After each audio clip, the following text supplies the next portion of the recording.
I'm going to spend the next 20, maybe 30 minutes hoping to convince you or show you that everything that you've been thinking about in terms of creativity and advertising and digital marketing has been all wrong.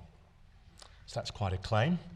I'm on a plane out of here to Paris this afternoon, so if I don't make the case, then you can't come up and talk to me as I'll be going. But we've got some unique research from the EMEA that will really, now that we have neuroscience availability, that really will showcase how we've been, as an industry, thinking about advertising, about creativity and media in a very different way to what we were doing before. And before doing that, I'm happy to share with you some insights into us at the MMA when my slides come through. One thing, some of you will know Elia and the MMA, but one of the things we're looking at the MMA, or what our mission is very much about the transformation of marketing through mobile. And I'm glad to say, following on from our previous speaker, that if you haven't had enough acronyms and words like that, we have got quite a few coming from the MMA now that I'm going to share with you. So whilst we saw about SMAC and we saw about dark, I'm going to share with you MAT and most and save. So let me tell you what that's all about. Those of you familiar with the MMA or maybe not familiar with the MMA, I mean, we are a trade association that has publishers, companies, sellers. We have advertising technology, marketing technology companies, ad networks, operators, agencies, creative, digital media agencies, and marketers as companies within our organization.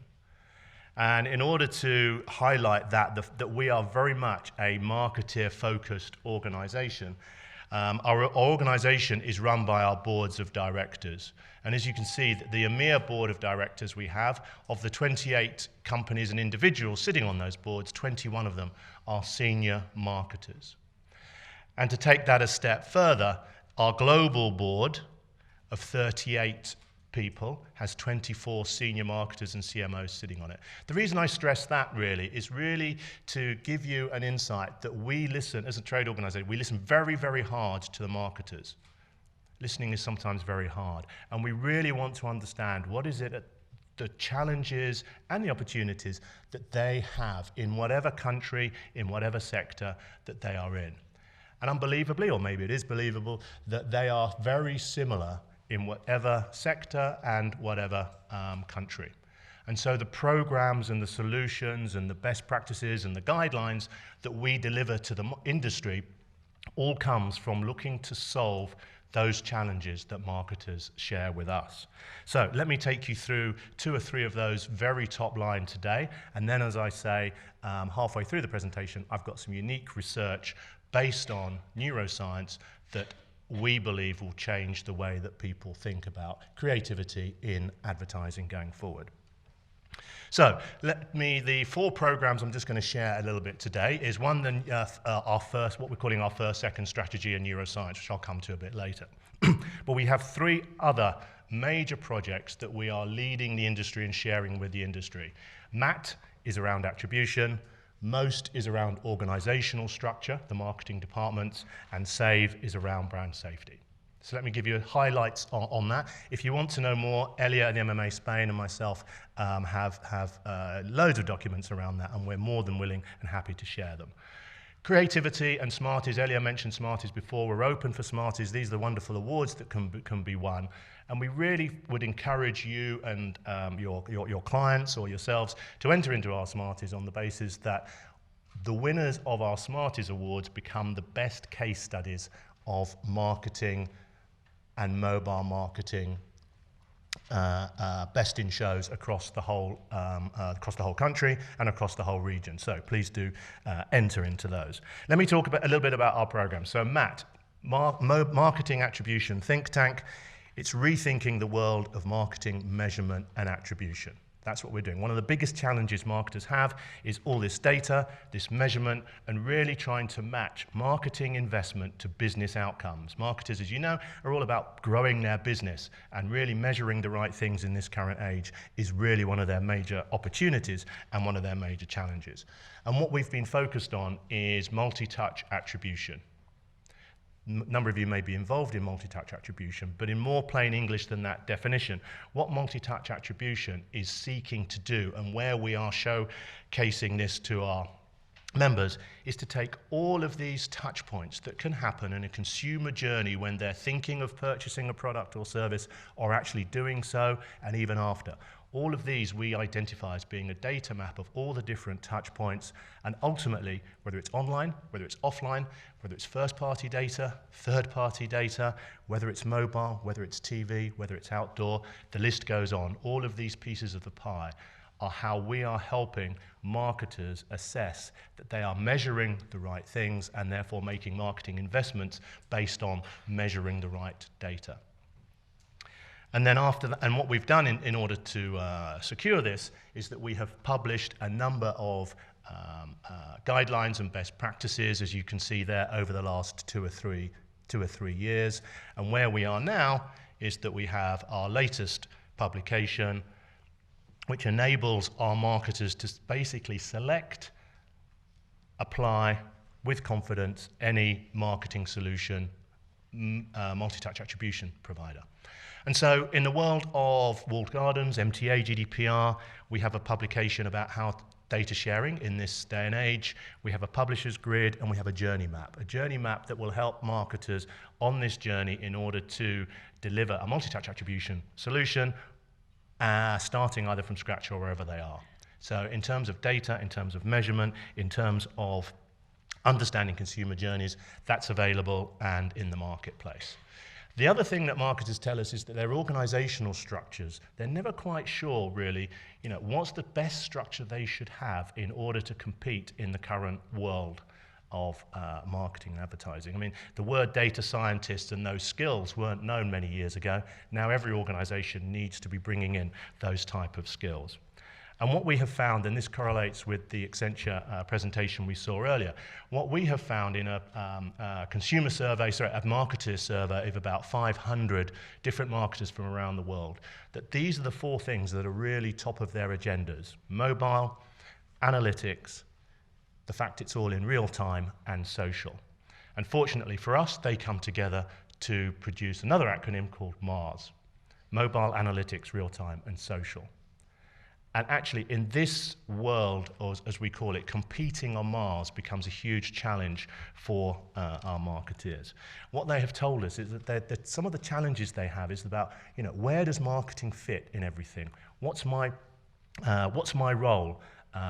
Technology is really eating into strategy. Should we be focused on brand or on performance? I thought I knew what my role was. And therefore, these challenges leave marketers somewhat dissatisfied with the status quo of marketing.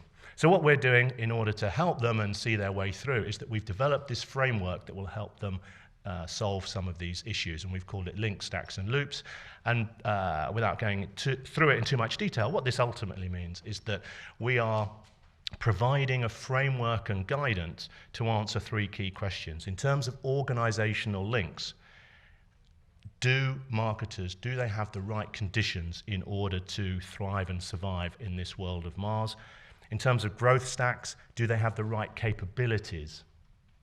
And in terms of information loops, do they have the right intelligence? Are they looking at the right data? Are they sharing the data in a way that makes sense for them?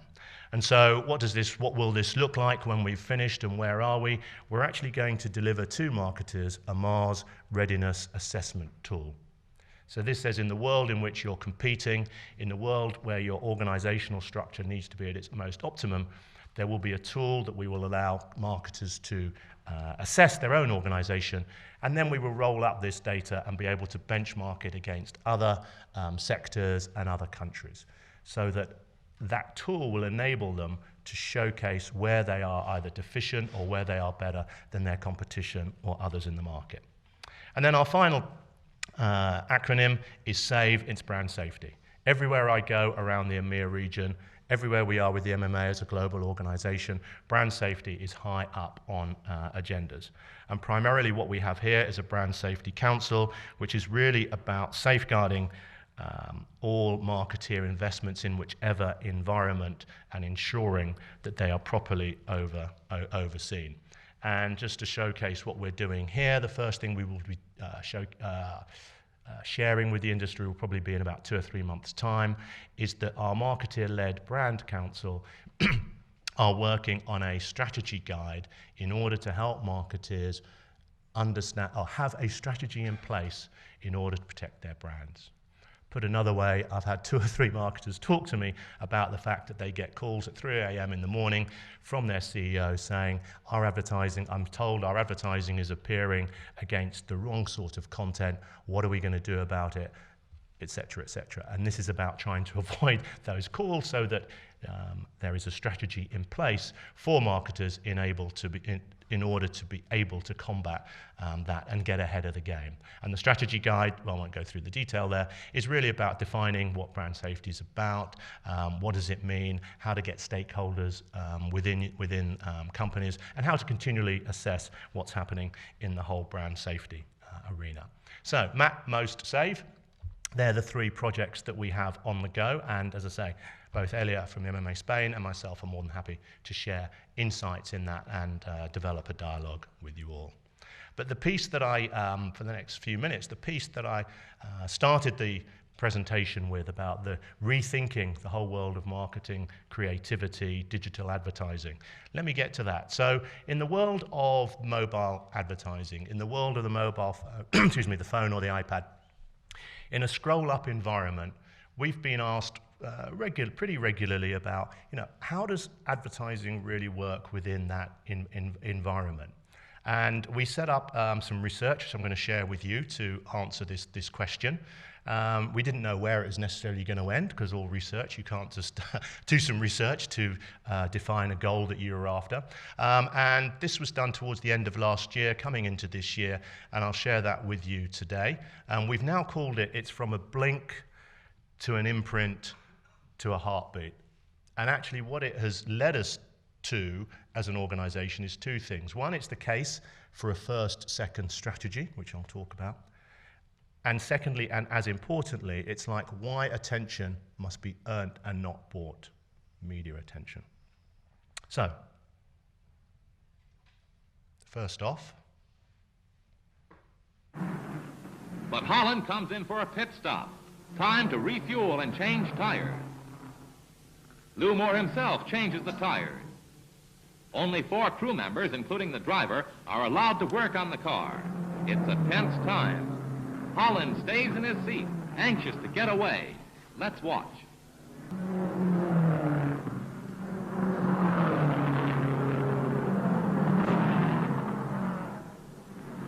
The tires are changed at last. A crewman polishes the windshield as Holland moves away just 67 seconds after he stopped.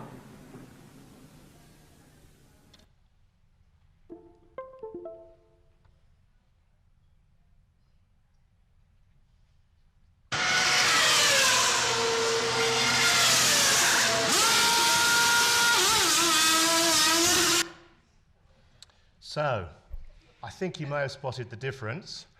So the reason I showed those two videos, it's really just to highlight the essence of time and how everything changes over time. So let me take you through some of the research that we've got. This research, we believe this phrase, the trouble is we think we have time. We really don't. In a mobile environment, we really don't. And let me talk to you and share with you what that means. So we have a belief that the industry norm, the way the industry thinks about advertising, and especially mobile marketing, is that if you control exposure time, the length of time your advertising is exposed to consumers, by controlling that, you will gain their attention and then you will have an impact on them. So there's a combination between all 3 elements. Exposure time, viewability, let's use that word, becomes hugely important. And that in the research that we've seen generally has been all about, has ads been seen? It's all about measuring that, or measuring some reaction, like a click-through. Until now, until the launch of neuroscience and cognition, there's not really been any research that we've been able to find around how the brain processes advertising in a mobile environment. So I'm going to share with you what we've done and how we've launched some unique research in order to understand what's happening in the brain let alone what's happening, with hands and thumbs and fingers, or what's happening elsewhere in the eye. So the methodology that we've done is that we measured both attention and cognitive process in a mobile environment. So attention is about the percentage of the ads that we're seeing. What percentage of ads are consumers actually seeing? And then on the basis of them seeing it, what is the cognitive load? Are consumers processing the information? And yes, in terms of them processing it, what's the emotional response? So the elements that we were looking at here in terms of messaging in the brain is around attention, processing, and emotional response. And actually this then led us to focus our research on the first 3 seconds of advertising. So what was in scope was attention and cognition. As I said, what wasn't in scope, and we may do this as a second phase, was around effectiveness. First off, we were just looking at attention and cognition, what's happening within the brain. And for those of you who like a picture, in order to understand what we were doing, we had 930 consumers and individuals wired up like this. Their brains were wired up. They had a desktop environment for advertising, and they had a mobile phone as well. So they were wired up like that, and this this next slide, when it just comes up, will show you how we were conducting the research. So 930 people, neuroscience and eye tracking, they were all over 18 years of age. So this is a scroll environment at 0.1 of a second, 100 milliseconds. I probably missed it when it goes. This is 200 milliseconds. Yes, this is 0.2 of 1 second. So this is scrolling in an environment at that speed.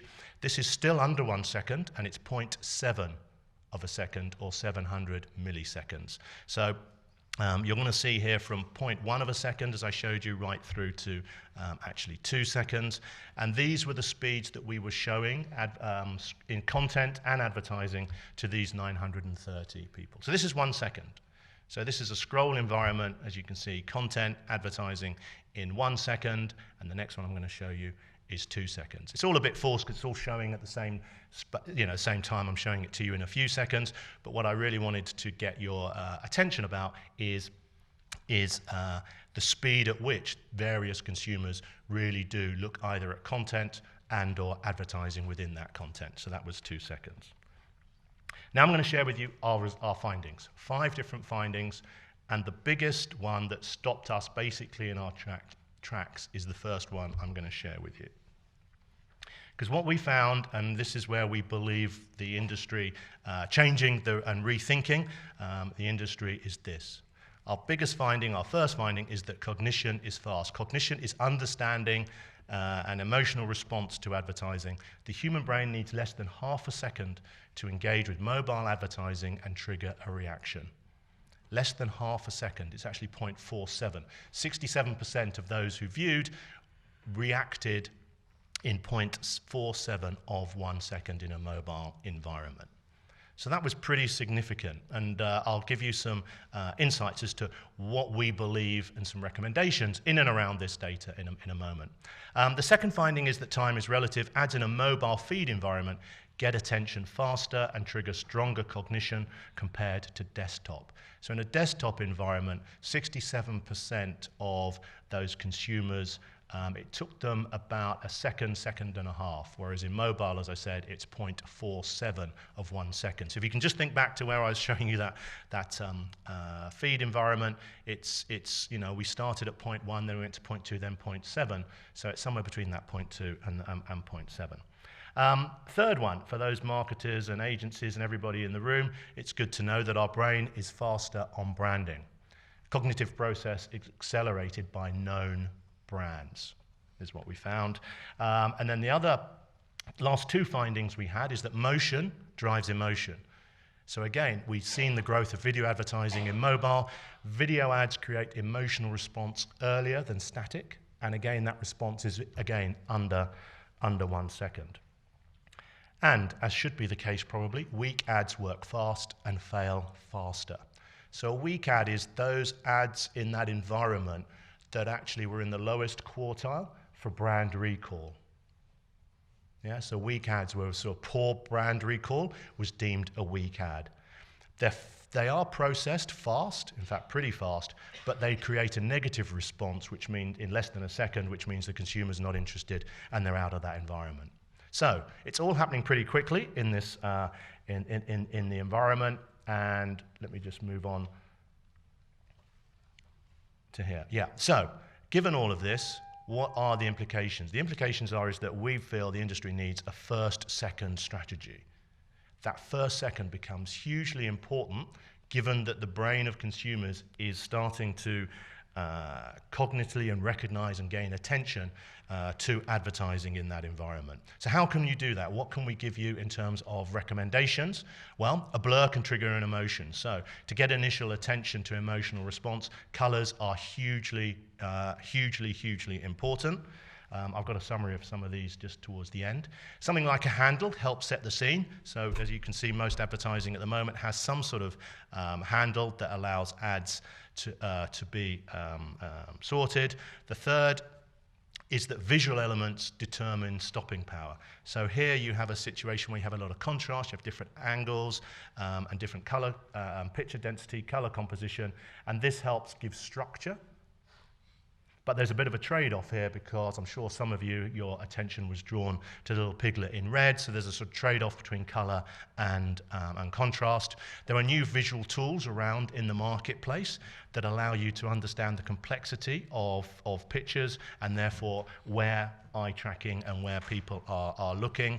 And motion also drives emotion. So here you can see that the slightly bigger image here that is showing some motion grabs more attention, and people is also a great attention grabber, whether it's a face or whether it's images that are actually as people. And actually, if you look at the gaze attention, then you can see, and I'll take it right through to here as a product. Yeah, the one on your right-hand side, you can see that the gaze of the woman looking at the product gets more attention than just looking straight out.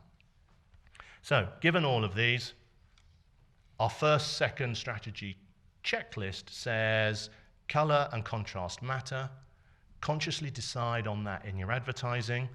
Pre-test, see what people are doing. Use people, use faces. Trigger primary needs. There's 2 or 3 more here that I'll share with you. Add some motion. Adjust for the complexity of the platform that you're actually advertising on, but most important, the one in there in bold, make the first frames of a video count. The first-second strategy. There's been a lot of talk, as we know, about viewability. There's been a lot of talk about the value of ad impressions, about below the fold, about above the fold in certain environments. There's a lot of discussion about whether ads should be 30 seconds, 6 seconds, 3 seconds. We're not advocating as an association that you should be making 1-second ads. What we are advocating is that that very first second becomes crucial in a mobile environment to the success of your advertising. Given that that's the creative message, I'm just going to finish up now with 2 or 3 things around what does that mean for media? Because if we've got sellers and publishers in the audience today, well, there is an effect, there is a recommendation that we have around media. And that leads us really to what I said at the beginning, is that actually the focus should really be on about winning attention instead of paying for it. Get the attention of the consumer within that first second, within that first half second. Paying for it, viewability, 100% viewability, above the fold, below the fold. Yes, we understand those things are in discussion and negotiations with agencies or publishers and marketers, but really do home in on that first second. Quantify the value of high-velocity impressions. High-velocity impressions are, as I say, impressions that we believe are, sort of seen very quickly and then gone.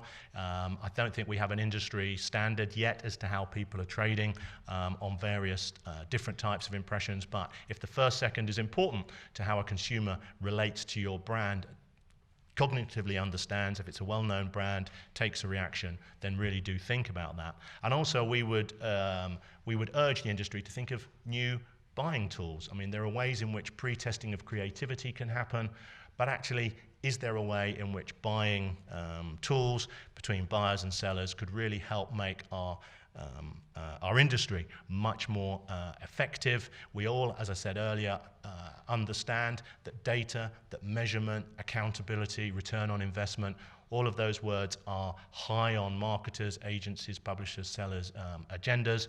And if we can have buying tools as an industry that really showcase how effective we are as an industry in the mobile environment, that delivers return on investment for marketers and helps them build their business, then we as a trade organization are doing what we have set out to do in terms of our mission, and that's the transformation of marketing through mobile, starting to accelerate that. So, as I said, at the very beginning, the trouble is we think we have time.